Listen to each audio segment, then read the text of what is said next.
नमस्कार, मेरा नाम शरद कोहली है। आप मेरे साथ देख रहे हैं मनी 9 पर सरल मनी और हम इस कार्यक्रम में इस इन कैप्सूल्स के माध्यम से फाइनेंस के उन मुश्किल बातों को आपके लिए आसान करते हैं। आज समझेंगे हम फंडामेंटल एनालिसिस, जो कि एक टूल है शेयर मार्केट में इन्वेस्ट करने का, ये देखने का कि मुझे ये शेयर लेना है कि नहीं, मुझे ये शेयर कब लेना है, मुझे ये शेयर कितने दिन के लिए लेना है। इन सब बातों का जवाब फंडामेंटल एनालिसिस से मिल जाता है। फंडामेंटल एनालिसिस क्या होता है कि एक कंपनी की, अगर मैं आसान भाषा में कहूं तो एक कंपनी की बैलेंस शीट को, एक कंपनी के फाइनेंशियल डेटा को पूरी तरह से समझना कि ये क्या कहना चाह रहा है आज के लिए और आगे के लिए।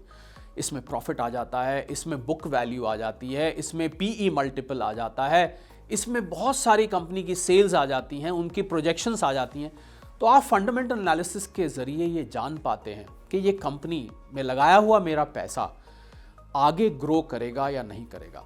और फंडामेंटल एनालिसिस इससे आगे भी चलता है कि वो कंपनी जिस सेक्टर को बिलोंग करती है, उस सेक्टर का क्या हालचाल है, उस सेक्टर को आगे परफॉर्मेंस कैसे रहेगी, क्या सरकार इस सेक्टर के लिए कुछ कर रही है। उसके अलावा कंट्री की पोजीशन भी देखी जाती है कि देश इकोनॉमिक फ्रंट पे कैसा परफॉर्म कर रहा है। और कुछ फंडामेंटल एनालिसिस तो दुनिया की इकोनॉमी पे भी फंडामेंटल एनालिसिस में नज़र रखते हैं, उसको भी इसका हिस्सा बना देते हैं कि इस समय वर्ल्ड जीडीपी का क्या हाल है। जैसे कि कोरोना के टाइम हमने देखा कि वर्ल्ड की जीडीपी गिर रही थी, तो देशों की भी गिर रही थी, सेक्टर्स की भी कुछ की, ज़्यादातर की गिर रही थी।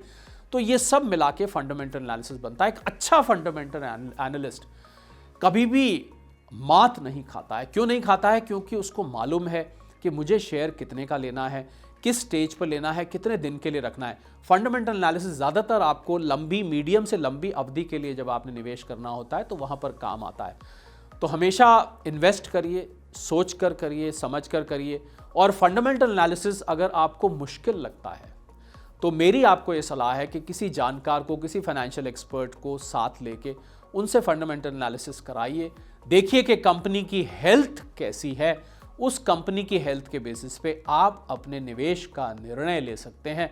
ये भी ले सकते हैं कि मैंने कितने दिन तक इसमें निवेश करना है, कितने दिन में इसका प्राइस बढ़ेगा। तो इन्वेस्ट करते रहिए, खूब समझ कर करिए, खूब सोच विचार कर करिए और फंडामेंटल एनालिसिस को नहीं भूलिए। और सबसे ज़्यादा जो नहीं भूलिए वो तो सरल मनी को मत भूलिए, क्योंकि आपके लिए वो फाइनेंस को बहुत आसान बना देता है। शुक्रिया।